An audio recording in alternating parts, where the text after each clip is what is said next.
লোকটা সম্পর্কে কিছু বলতে গেলে আমার রুচিতে বাধে, যার কারণে খুব বেশি কথা না বলাটাই আমার মনে হয় ভালো। না, আমি একটা কথা বলি, উনি উনি কতটা রুচিপূর্ণ মানুষ সেটা ক্যানিং এর মানুষ জানে। উনি যে কি রুচিপূর্ণ আর ওনার কতটা ক্যানিং এর মানুষ যারে হারবাদ বলে, মাচ্চর বলে, সে কতটা রুচিপূর্ণ মানুষ সেটা বাংলার মানুষ জানে।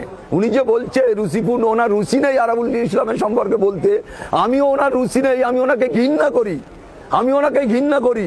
34 বছর সিপিএম করেছে, তারপরে মমতার পায়ে ধরে এই তৃণমূলটা করছে।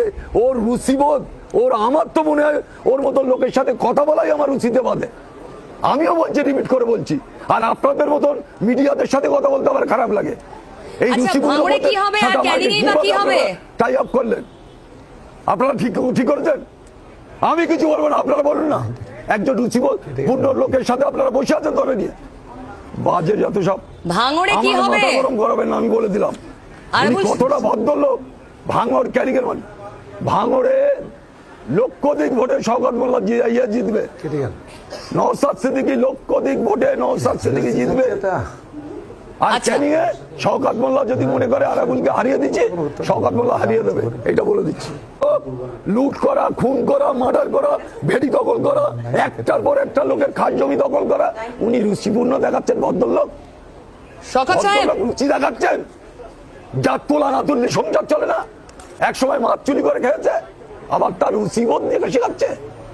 মাছ চুরি করে নিজে বলেছে মাছ চোর। তার কাছে রুচিবোধ শিখতে হবে আরাবুল ইসলামের।